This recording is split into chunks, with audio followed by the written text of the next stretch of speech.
Do you want to promote your business on Zambia Broad Talk Radio? Yes, that's right. Live on Zambia Broad Talk Radio. To book your spot, just make a donation by picking from the following categories. To get started, just call or WhatsApp the number on the screen and you'll be good to go. Live on Zambia Broad Talk Radio every Saturday for 1 full month. And it will stay on the recorded shows.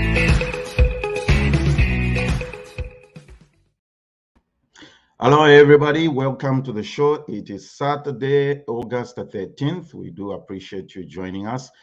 Please tell a friend ZBTR is live and love. What do? We tag them, we share the link, and we involve and inform everybody that we are on. If your friend is not on Facebook, we are on YouTube, ZBTR TV. And you can subscribe to that link so that whenever we go live, you do get the notification, as they say. It's a great day, and we're looking forward to having a great discussion.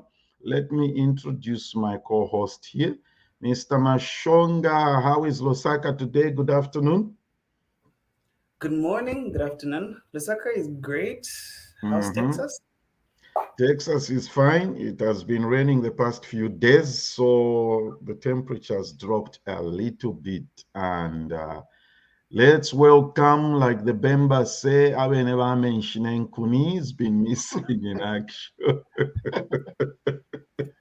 It's been missing in action. Roger, I can assure you, the audience is excited to see you. You have no idea how many messages I've received. Where's Roger? Where's Roger? So today now we have the solution here. How are you, my friend? I'm well. 90 degrees in the prairies. It is that hot. It is that hot. Yes. Oh, we have heat advisory actually. That is around, I think, 30 degrees Celsius in Zambian temperature.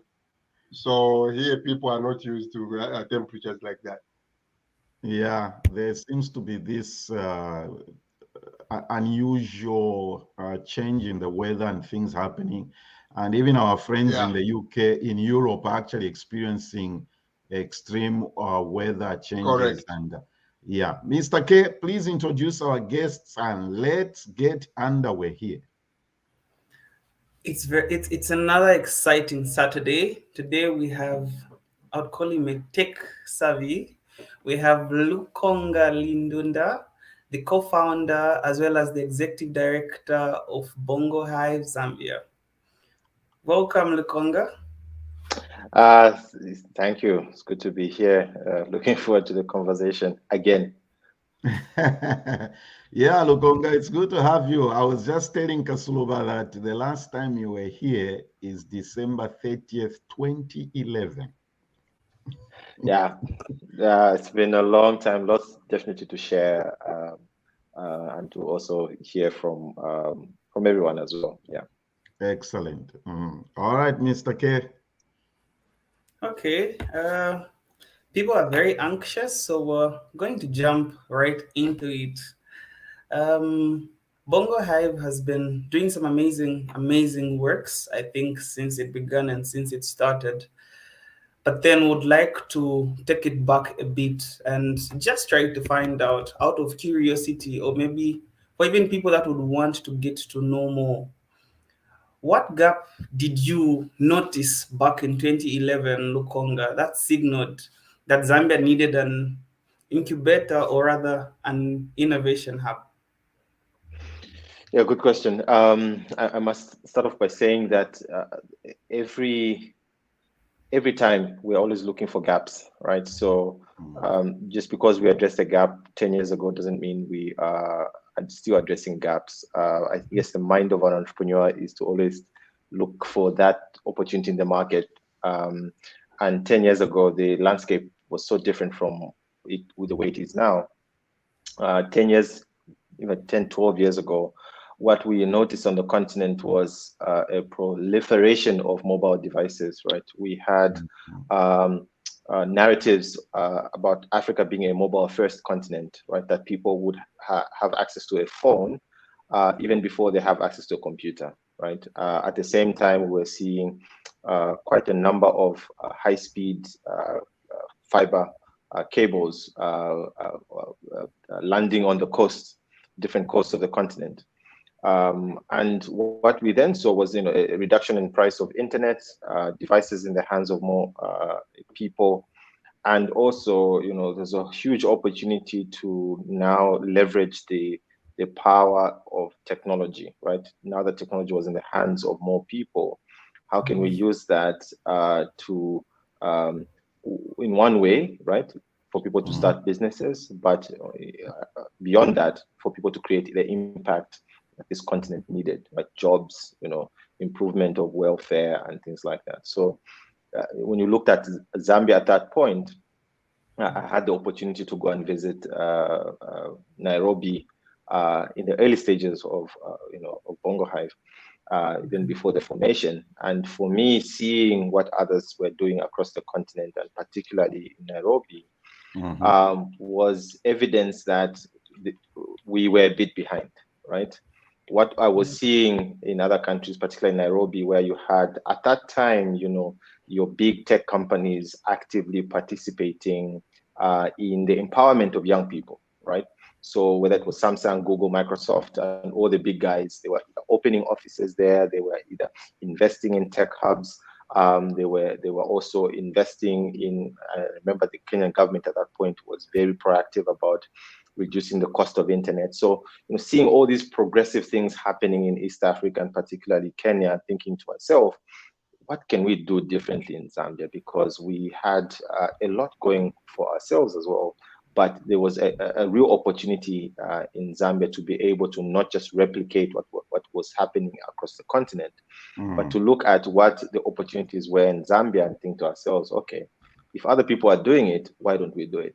That's one perspective. The other perspective was, my own personal experience working in nonprofits, and my business partners as well having their own experiences, and coming together and asking ourselves, what do we need in order to support innovators and entrepreneurs in Zambia? We all have and had a tech background, and for us, the question that we kept asking ourselves was, okay, if we have all this knowledge amongst ourselves, what would it take, right, to get to a point where it's not just knowledge, but it's now practical solutions that we are developing that solve real Zambian problems? And so, seeing what was happening in other countries, looking at the resource, knowledge, and others that we had, we kept asking ourselves, what kind of structure, what kind of model would work where we ourselves become the creators of solutions, right? And that broadly is the reason why we started. In practice, it meant really figuring out what would work. And because a lot of people talk about, we have potential, we have all these things. For us, it was, okay, let's forget about all that talk. Now, how do we get to the part where a Zambian who has an idea gets the support they need to get from just an idea in the head to in the marketplace? They're making money, they're creating jobs, and creating impact. And so that was the opportunity that we saw in Zambia 10 years ago. And we've been working at solving a number of interlinking challenges and opportunities that all contribute to this whole idea that, look, if people have ideas, if people have businesses, how can we support them in innovating in the marketplace and really creating impact? Yeah. Awesome. The point you've raised lots of very important points, but I like the area you touched by saying we're always trying to address gaps, trying to bridge gaps as individuals and as business people. And also, you made mention to say around 2011, that was a time when Zambians, or maybe in Africa, somebody could access a mobile phone first, even before a computer. I think that should have been Ankoroja about the time that Zambia was moving from the Nokia 2310s and all to now. That's when we were getting to understand technology more. We had moved from Motoreza and all those types of phones. But from the points that you have made mention now, we could also agree to say back in the days, innovation wasn't as celebrated as it is now. That's both in Africa as well as in Zambia. So then, how did Zambians welcome the initiative that you were coming up with at that point?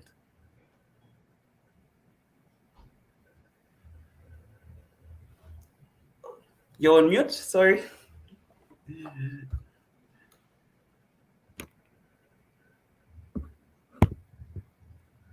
Maybe. No, he's not on mute, but we've lost his voice.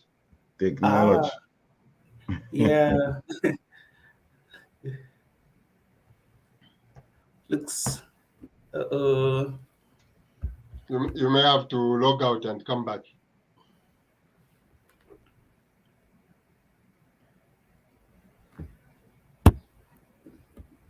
Thank you, everybody, for joining us. Let us know where you're watching from.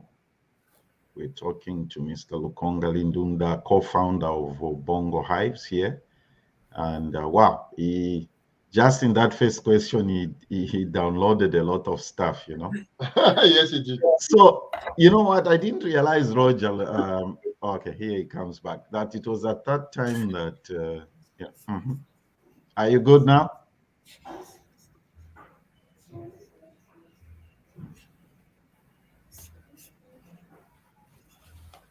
Hello, Lukonga. Can you hear us?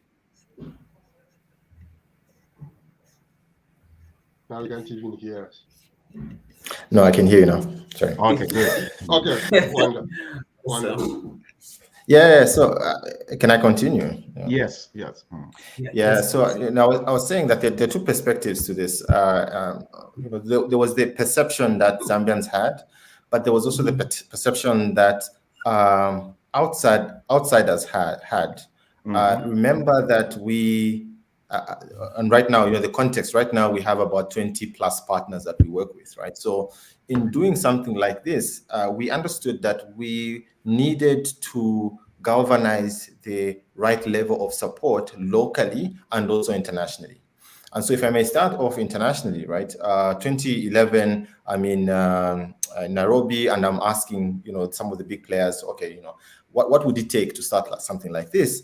And one of the companies, which I won't mention, one of the big tech companies, kept shuttling me between their Kenya office and the South Africa office because no one was quite sure how to support or how to work within Zambia, because they were very aware of the East African market, very aware of the South African market. But Zambia was just like, we're not quite sure whether we're interested and whether, there's something happening. And so, that for me was one indication that there were a number of players and many stakeholders that didn't know what was happening in Zambia. We complain about this many times, how, Zambia doesn't get the right level of attention in the international market because, we have other competitors that may seem to be doing much better.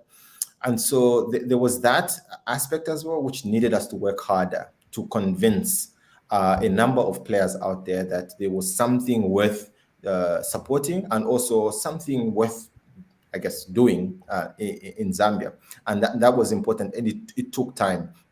I remember, if I can just focus on that, this big tech company basically told me that, once we had started something, we should get back to them, right? And so what we did was we basically started doing some stuff and taking enough pictures of what we were doing. Some of the training sessions, etc. And, you remember 10 years ago, we'll just meet up in some small room, take a few pictures. And, I went back to that company, and their Southern Africa office was in Cape Town. And that was, well, I can mention them, it was Google. And I gave them a presentation full of pictures of what we were doing in the past 2 years from the time I'd met them. And, they ended up giving us a small grant of about $20,000.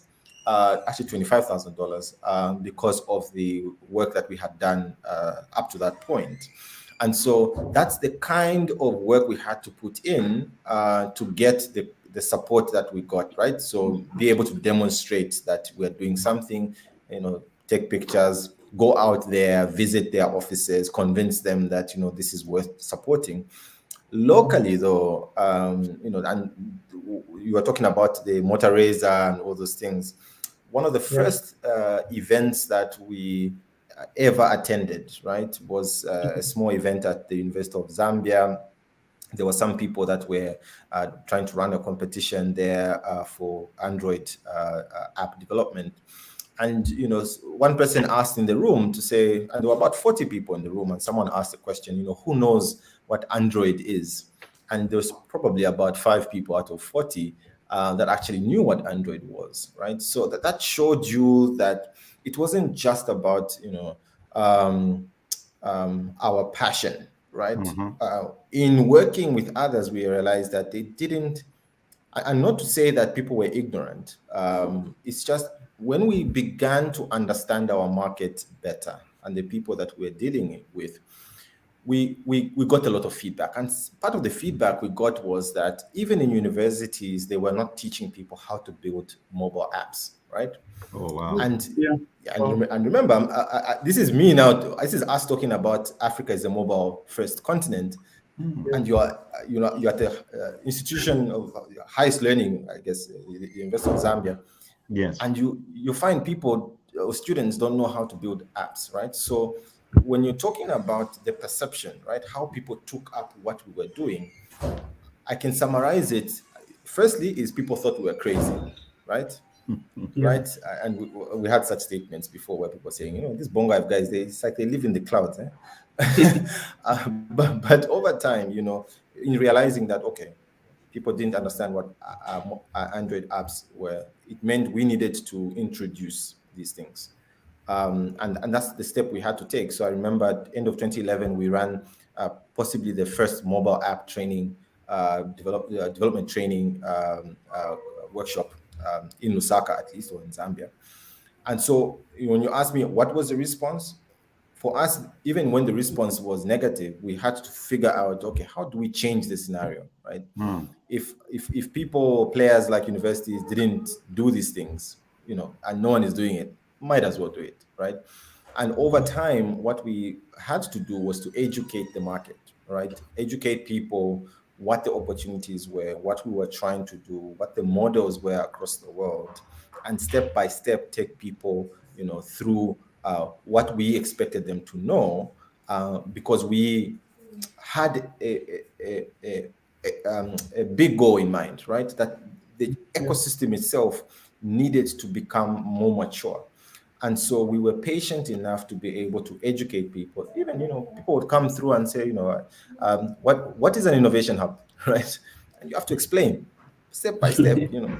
Yeah, even if they came from a bank, even if they came from government, you know, and that's what we had to do to educate people on the opportunity that we noticed. So I hope that summarizes, you know, response to your particular question. Yeah.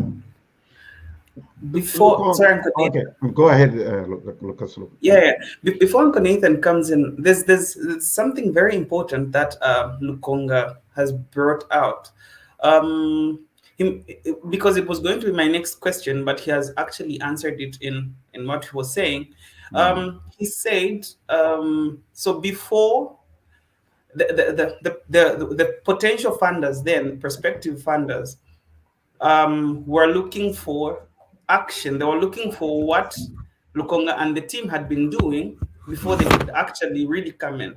And I feel this is very important for upcoming entrepreneurs, business people, whether old or young, to say it's important to at least have something, because usually the complaint is, or rather people want to be funded at maybe just idea stage, not so Lukonga, or just maybe without starting anything. But Lukonga made mention to say they started something, they took photos, so they had something to show these big players, be it Google, to say, this is what we're doing. Then they came in.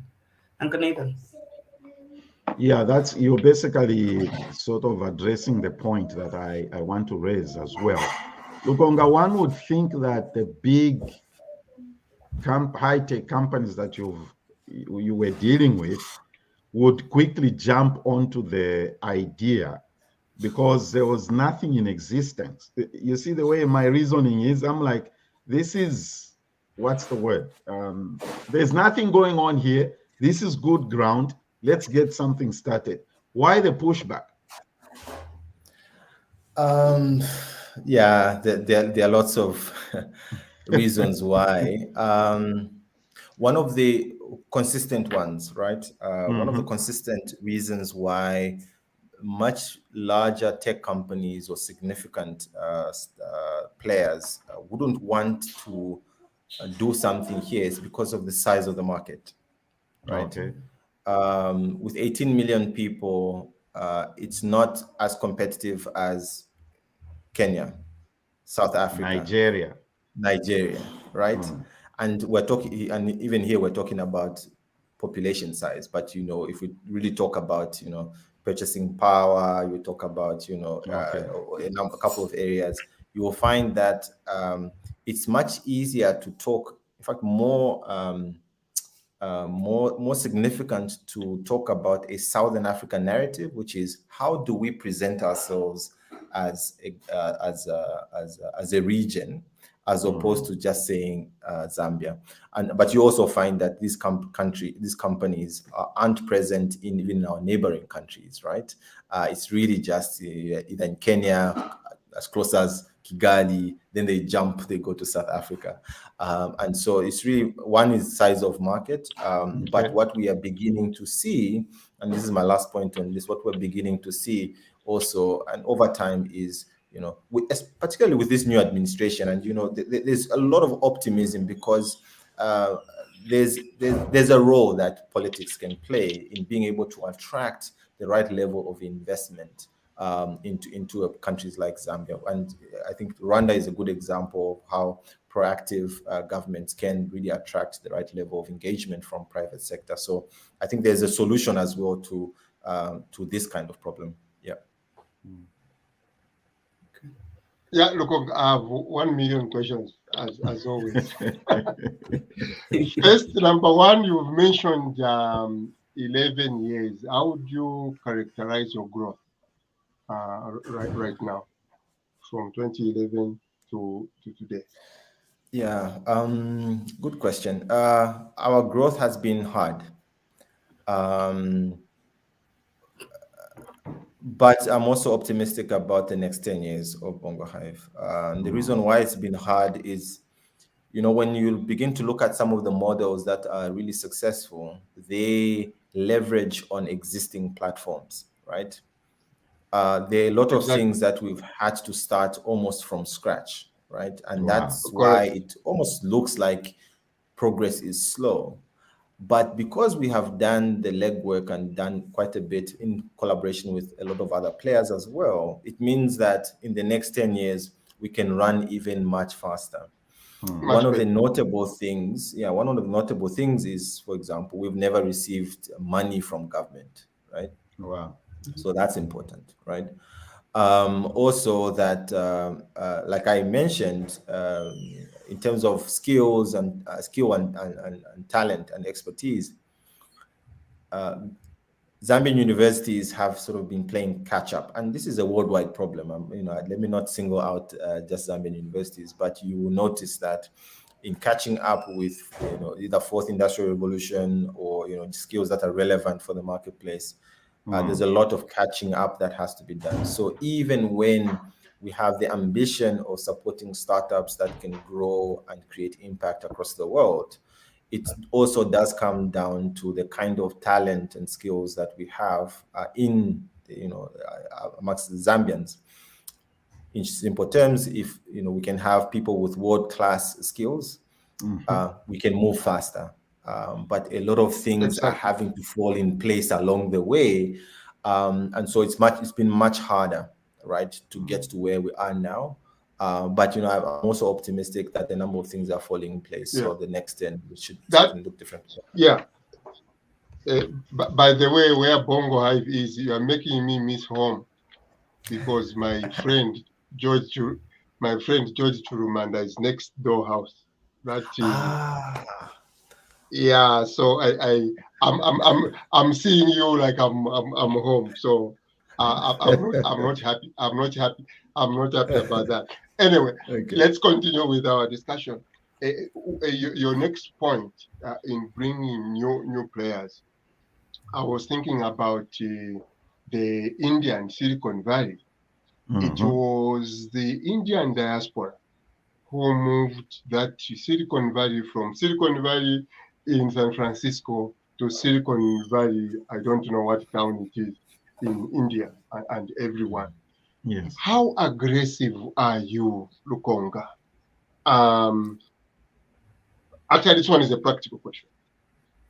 In reaching out to the members of the diaspora, the Zambians, those in the tech, those who could, I don't know, donate computers, bring know-how. How aggressive have you been? What is your strategy reaching out? Because we have seen, even in other countries, it is the members of the diaspora who have contributed immensely, even bringing investors to your hub. Yeah, and I talked a bit about why we have, or that the fact that we have almost 20 plus organizations that we work with. Correct. And so from the beginning, we were very focused on leveraging the resource and networks that exist in other organizations as well, and what they can bring to what we're doing. One of the first workshops that we ever had at Bongo Hive, in fact, probably the second or the third, was delivered by Sam Kiakilika, who used to work at Google in London, many years ago. Now he's moved on. But people like him and many others were instrumental in us getting the right level of engagement from local players, and I remember, and this is a very good example, because when Sam came, we were in a very small room, right? But Sam didn't care. The Google guys didn't care when he came with a number of his colleagues, because they understood, the passion we had and the opportunity, right? So he delivered that session in a very small room. The following week, it was in the newspaper. I think it was a half-page article. And then, we had a number of people from the Ministry of Education, because our room was in the Ministry of Education. So we had a number of people who came to ask, how did you get these guys to come and do something like this in this room? But I can imagine if Sam hadn't come through and done that session, him believing in us and him being Zambian, I don't think we would have gotten this far. And on what we've done consistently over the years, there are many other Zambians who, when they've come back to Zambia, they've plugged into our network. They've delivered workshops. Some of them have been investors in some of the startups. Some of them have simply connected us with other organizations. So, and something that we do always, just a few weeks ago, we had, I think Marvin Ngosa, who's based in Sweden, working for Elastic. He came over and he said, look, I would like to do a workshop, right? And we said, look, that's good. No worries. We'll offer the space, we'll market the event. And he was able to deliver a workshop on some of the work he's doing. But that's the kind of support we provide to people that want to plug in, right? We're not even asking you to pay us anything. We're not even paying you anything. We're just saying, look, we are a platform that's available. And when you want to plug into the local tech ecosystem, you can come, we can have conversations, we can have workshops, you can carry out projects together. And that's important. On the other hand, we always make it a point when we travel, and it's just unfortunate that because of COVID, we haven't been able to travel. But I've made it a point each time I've gone across, other countries to meet up with other Zambians. And I remember some time when I was in San Francisco, I met up a couple of Zambians there. There was one who was working at Apple, and a couple of other organizations. So, and one of the Zambians there is actually on our board, right? So we try as much to create the connections that we can. But we understand as well that there's a lot more that can be done. If you compare what we are doing now with, let's say, what's happening in Ethiopia, Nigeria, and Kenya, what we need to do is scale up that connection with people in the diaspora, so that they feel part and parcel of what's happening here, and break that narrative which existed a few years ago, which was, the diaspora are there, they've run away from Zambia, and we are the Zambians who are suffering. Those are not things we aspire to. We don't believe in those things. No. And we're hoping that with this new wave that we can create even closer ties with people in the diaspora, because we believe they can add so much value to what's happening here, and also vice versa. Yeah. Wonderful. Well said. Amazing to say the least. It's an inspiring story. It's the power of networking and all that. At this point, we're going to take a break, then we'll catch you on the flip side. Do you want to promote your business on Zambia Broad Talk Radio? Yes, that's right. Live on Zambia Broad Talk Radio. To book your spot, just make a donation by picking from the following categories. To get started, just call or WhatsApp the number on the screen and you'll be good to go. Live on Zambia Broad Talk Radio every Saturday for 1 full month. And it will stay on the recorded shows.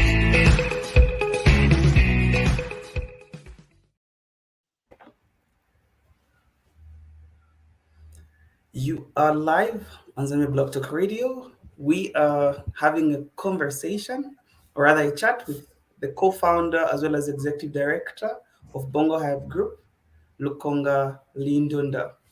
We're going to pick it up from where we left off before the break. Lukonga, the next question obviously is going to be centered around the profitability, the profitability rather, that's in running a business as you do. It is believed that it is quite difficult to actually run a profitable hub, or rather innovation hub, in a country such as Zambia, or rather in Africa. How have you managed to design a model that has been able to sustain you all this while? Yeah, and I know many people get surprised when they start asking, or when they start looking at our model. We have a responsibility, and there are two sides to this, and it's very important that you understand both sides. One is we have a responsibility to ensure that the work that we do is impactful and is sustained. And so when I wake up and ask myself, if you are to take out Bongo Hive from the Zambian tech ecosystem, what would that do, right? So even beyond looking at profitability, we have a responsibility to ensure that Bongo Hive works, right? And in seeking the kind of support we seek from other players, we try to really help them understand that this has to be done because Zambia needs it. So when I go, and we partner with, a Facebook, or I partner with an ABSA bank or Zanaco Bank or PwC, right?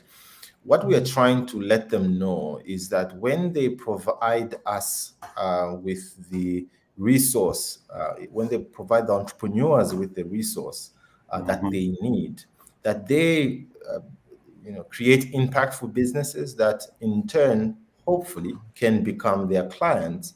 But that is not just about money, that people can create jobs, they can create meaningful jobs, right? Increase their revenue and money they make, and that has reciprocal impact on the economy.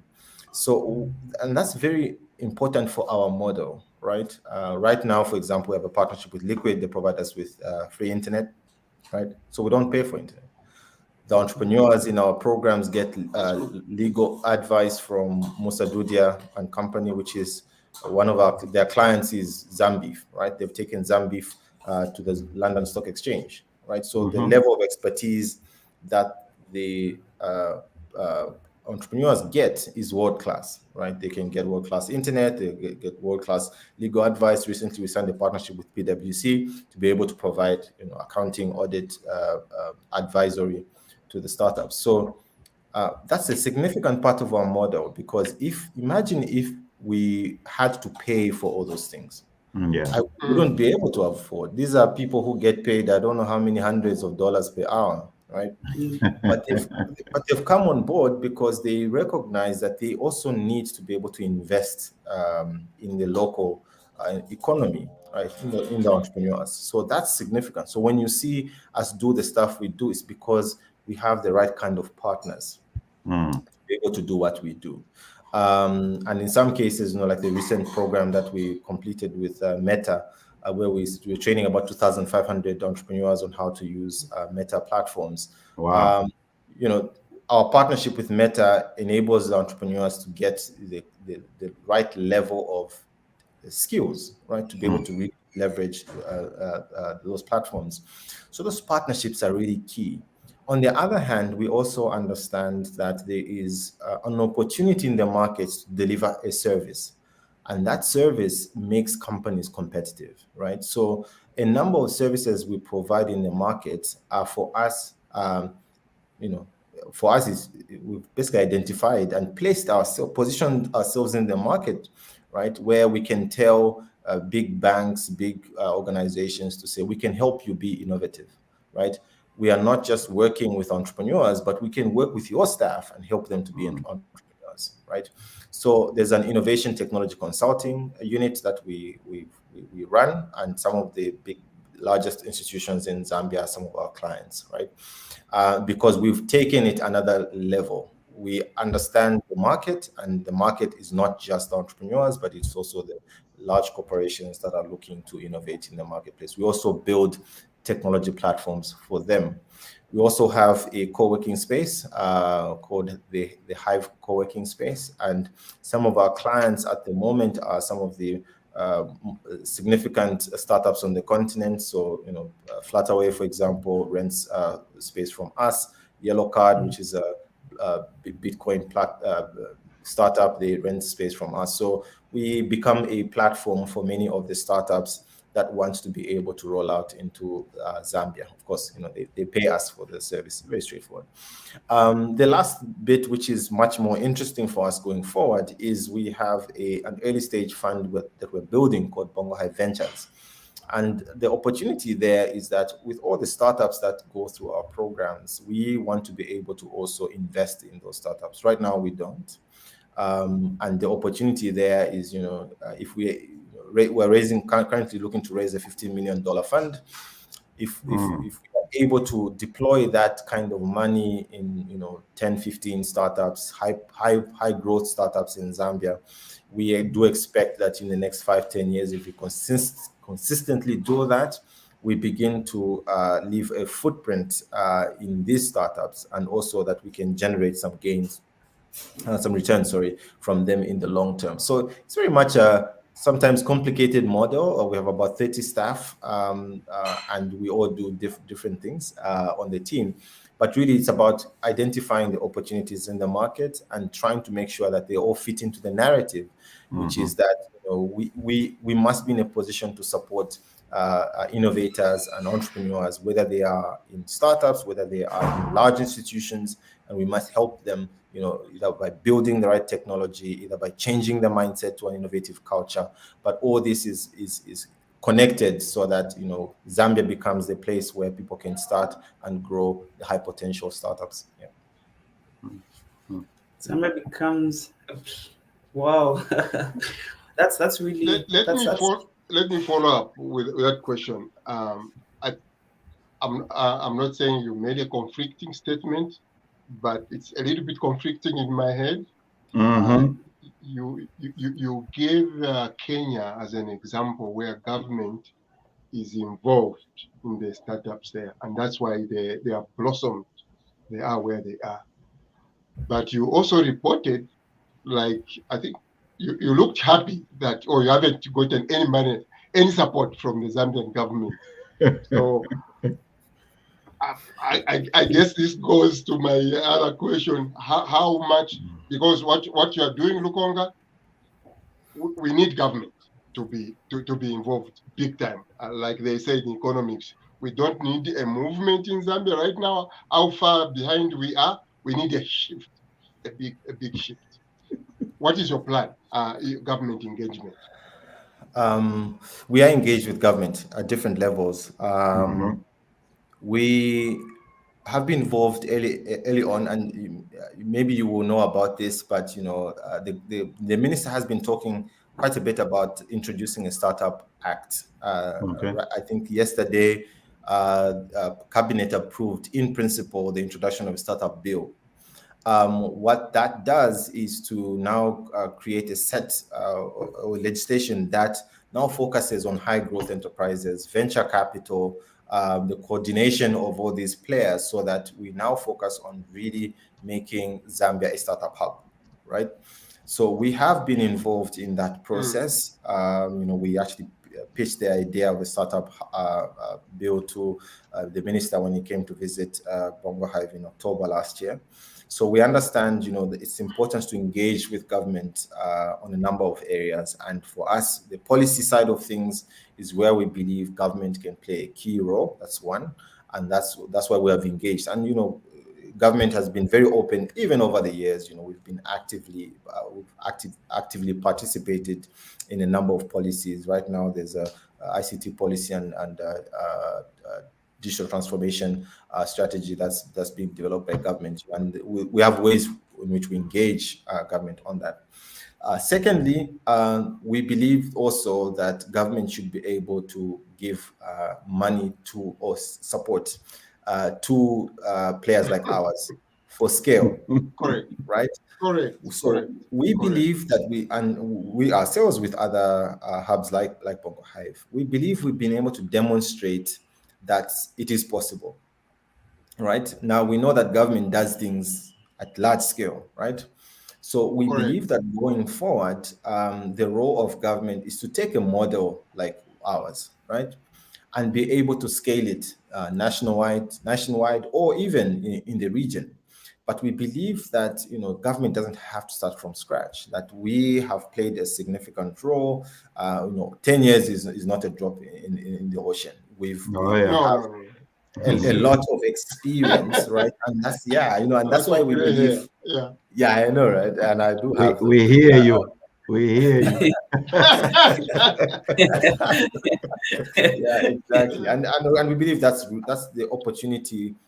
Because again, you don't want to go to government and ask them, give me money to start. You want to be able to go to government and say, look, we've been able to achieve this much. If you can pump in the right resource into something like that, you can scale.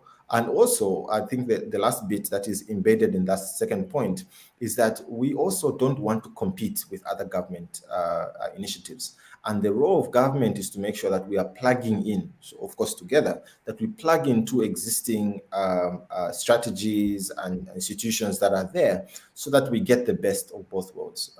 Yesterday, CEEC announced a new set of funding, and they've revised their funding structure. What we want to be able to see going forward is that they also work with institutions like ours, because we already have, in some ways,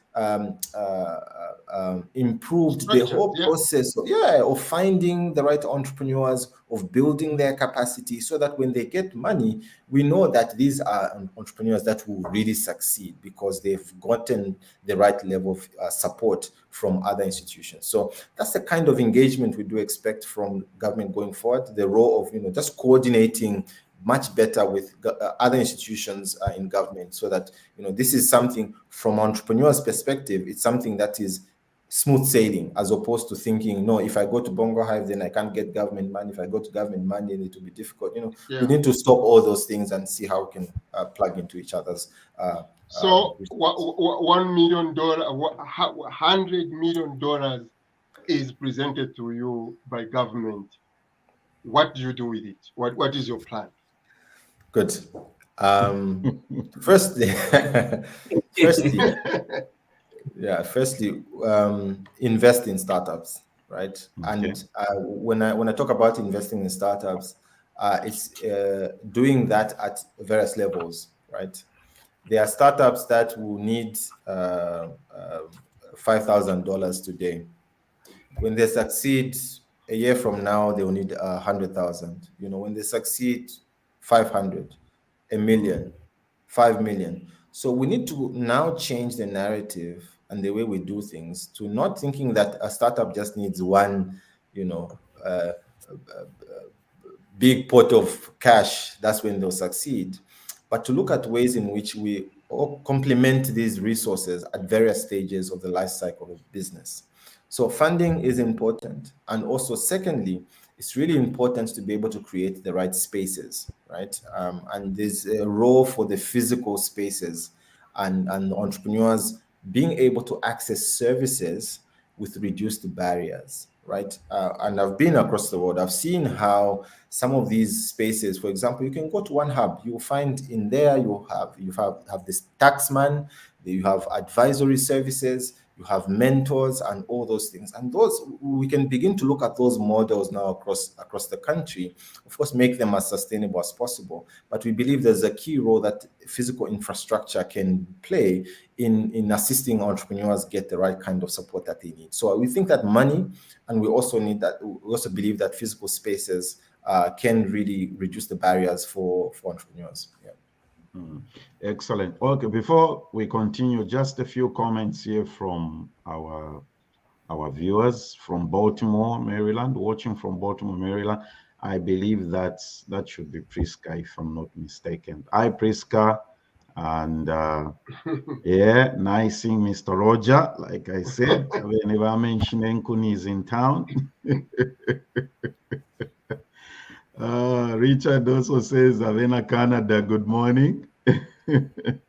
We are glad to have Roger back, everybody. And it's okay. Yeah, again, he says, good morning, for me. Richard. I need strength. Pray for me. Yeah, I know, right? It's good to see Diggs always joining us there. Lukonga from Burkina Faso says, Roger, good to see you. We missed you, man, following from Burkina Faso. Diggs, we always appreciate you joining us all the time, and one of our consistent one question I wanted to raise here, Lukonga, is what did I want to say? You were in Livingstone for that diaspora conference, right? Yep. What would you say was your takeaway from the event, from Bongo Hive point of view? So I was on a panel which talked about, well, of course, technology and innovation. I was on a panel with the Minister of Technology and Science. One of the key conversations there, which I was hoping that would have a bit more, but we ran out of time, is, and this is a question I think that Roger had asked we can dedicate the remaining time of about, is it 10 minutes to that if you want. Let's dedicate the last 10 minutes to that. It's your show. We are just the custodians here. Yeah, I think one of the key areas there is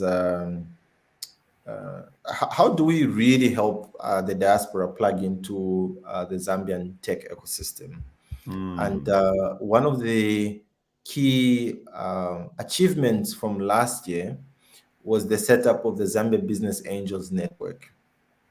All right, so we also helped in that setup, the setup of the institution. Elias Chipimo Jr. is the one who is the chairman of the Zambia Business Angels Network. They meet every month and they assess startups, and I think they've so far made 4 investments in startups. The opportunity that's been presented there is that now Zambians, high net worth individuals, you don't have to be a billionaire, but you can join a group of other Zambians that are actively investing in startups in Zambia, right?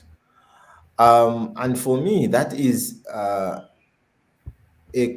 sort of a quick win. We're not saying that, it's got nothing to do with government or these other players. What we are saying now is, okay, together, right, we are aligned on the need to identify opportunities in Zambia, those young entrepreneurs that have grown and shown great promise, and that now Zambians are not waiting for someone else of non-Zambian descent, right, to tell us how to do things, that we ourselves are now coming together, but not just Zambians in Zambia, but also people, Zambians in the diaspora, that can, together we can really support. But I'm also careful to use the word support. that we can identify opportunities where Zambians can also make money while supporting other Zambians trying to make money. Because and this was one of the things that I talked about on the panel. I said that, as people in the diaspora, I studied in South Africa. So to a certain extent, I also had that whole thing looking at Zambia through a particular lens. Yes. And even when I came back to Zambia, I worked for nonprofits. I worked for NGOs. And on the panel, I said that, to some extent, when we are outside the country, we should now, for some of us, we should change the lens to not just looking at, okay, how do I support people, because people in Zambia are suffering, all these things, my relatives, they always ask me for money. Now, is it possible that we can change the lens to, okay, you know what, there are actually business opportunities in Zambia, right? There are businesses that I can invest in and get a good return.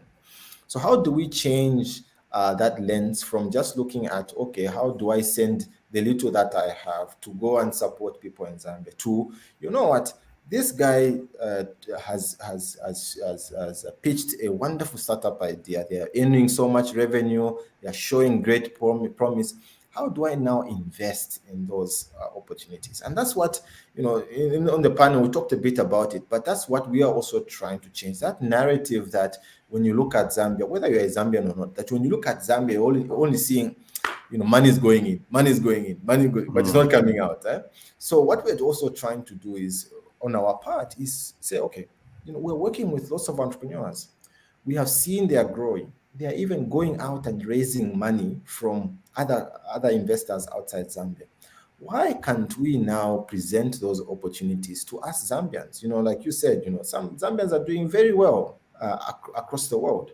How do we now connect them so that instead of them investing in a startup or giving money to some startup outside, Zambia, but it's clear, they can show them, proper documentation about a business in Zambia and be able to tell them, convince them actually that they can invest, because at the end of the day, we also want them to feel that they are making money out of this as they support the businesses and startups in Zambia. So, for me, it was just trying to change that narrative as well, so that we don't always think that people are suffering, people just need handouts, but also we try to change that narrative to, there are actually many business opportunities in Zambia. How do we help you? Can we help you see them? And can we help convince you that these are investments worth making? And can we keep each other accountable so that we cross the finish line together? Yeah. So like Roger's already said, and you've explained this very well. There are a lot of people watching here. You can see, our brother Diggs from Burkina Faso and many others we can't mention. They are saying, okay, cool. This has opened my mind. This has opened my eyes. What do I need to do to get connected with Bongo Hives, and what steps should I take to do this?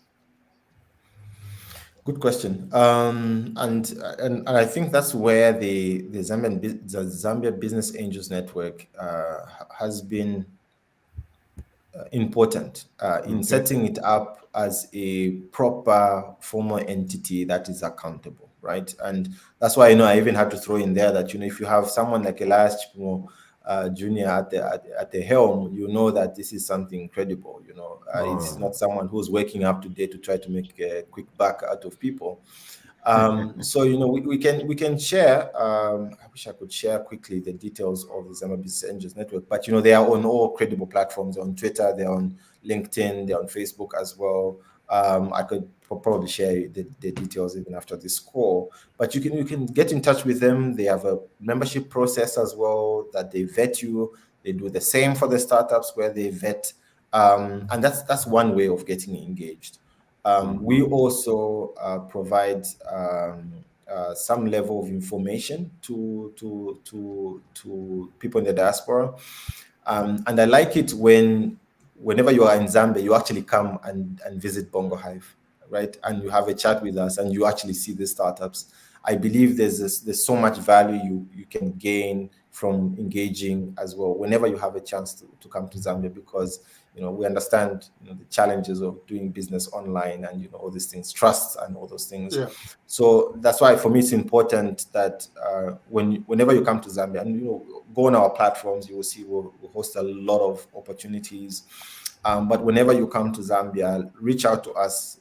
Come to Bongo Hive, meet with us. We will let you know, introduce you to startups and such. I wish I could talk more and more, but the network is there. Yeah. The institution is there to help you. So just plug in. And for us, it's as simple as send an email and say, look, you're interested in some of the startups. We can make the intros. Very straightforward. Yeah.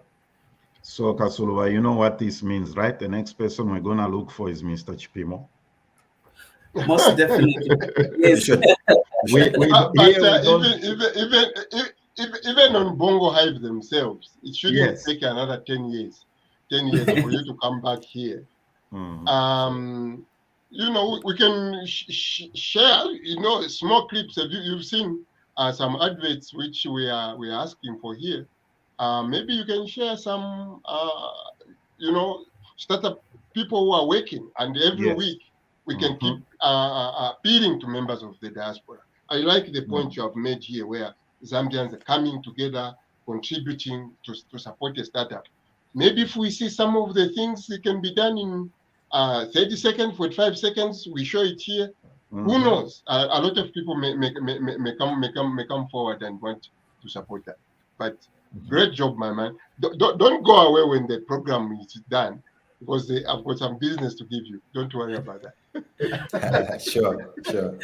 No problem. So everybody watching, you've seen that's one of the things that Lukonga has given us, Zambia Business Angels, on all, social media platforms. You can just look for that name there. And if you can also look for Bongo Hive Group, go to social media platforms.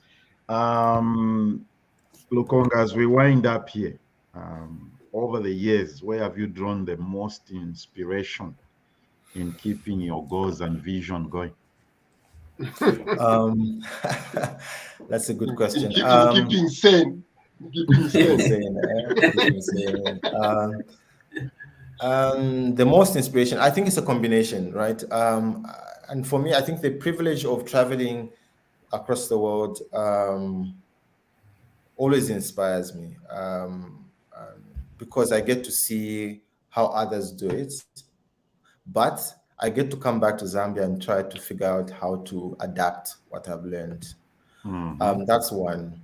Secondly, I've drawn a lot of inspiration from the people that have leveraged the support that we've provided, right? And for me, it's not even about the businesses themselves that start, right? I've drawn a lot of inspiration from young people who will come in and no one gives them a chance. They walk into Bongo Hive, they get inspired to either get a good job, right? And someone comes to Bongo Hive and hires them, or they start a business or they connect with others.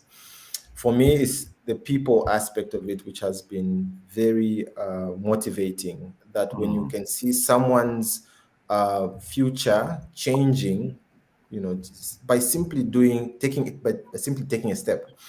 I've met people, someone last year who came through, they came to Bongo Hive when I think they were 16, 17, attended one event. It made them decide to study IT. They went to China, studied for 8 years. I think they did a degree in masters. The guy came back and said, you know what, you helped me make a decision to go and study IT because I attended an event. So these are people that may not even, be millionaires, billionaires, but the change that we can cause to people choosing to jump into this career. But also on the other end, these are people that start businesses and start employing people. And when they employ people, you see the lives of the employees change. You know, as they make more money, they're able to invest in a better education, better health for their families. Then you know that you're making an impact, and you can continue to do this each and every day. So lots of stories here and there, but at the end of the day, you know, when you see people's lives change because of the work that we do, you know, it's always inspiring. Yeah. Excellent, excellent. Wow, my dear friend, it was good to have you here. That website is for Zambia Business Angels Network, right? Yeah, it is. Okay, Yeah. so everybody watching, that website you've put up there is Zambia Business Angels Network. You can, this show stays recorded forever on whatever you call it, and you can always look at that thing there and see what happens. That's what we had for you today. Next week, we'll be talking education. Dr. Steady Mono, president of Schenectady University, will be here discussing a partnership they've gone into with African Enterprise Program. Julianne, she's also been here many times, and she's going to be joining us to talk about some other stuff. Before we conclude and we go away, 12 months ago, something significant happened in the country. I posted this on my, Lukonga doesn't mind being part of this. I posted something on my social media platform. I said, Zambians rose up one morning and they created an electro tsunami, Roger. Something never seen in the history of our country. So today, we want to take an opportunity to celebrate 1 year of UPND and HH being in government, and to good governance and all the wonderful things that have happened. I tried to put up some video clips and everything else to play. But before we go, we are very thankful to Lukonga for taking the time to do this. And this is the fantastic thing about our wives, Lukonga. Hey, Roger, he told me that his wife reminded him that it was last year, 11 years ago. You see, that's why our wives don't forget our wedding anniversaries. My God. They don't forget the children's birthday. If Lukonga, if somebody asks you and says, how old is this child? What do? We look at our wives.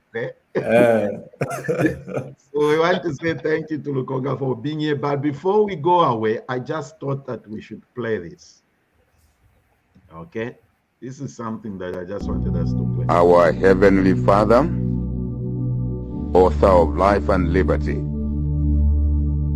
you are the creator of the universe and in control of the changing story of our lives. We've traveled across the length and breadth of our country, Zambia. We've heard the cries of your people. They call your name as they pray for a better future. They call on us to be a vessel of your will. And this call we take with great faith and humility. Though we have faced great challenges in this journey, we remain safe in your promise that no weapon forged against us shall prosper.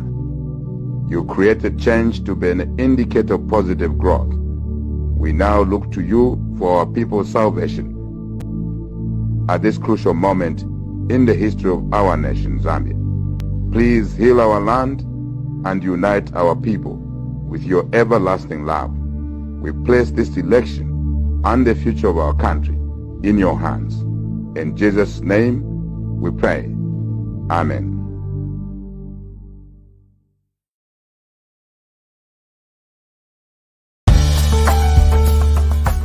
Zambia Blog Talk Radio.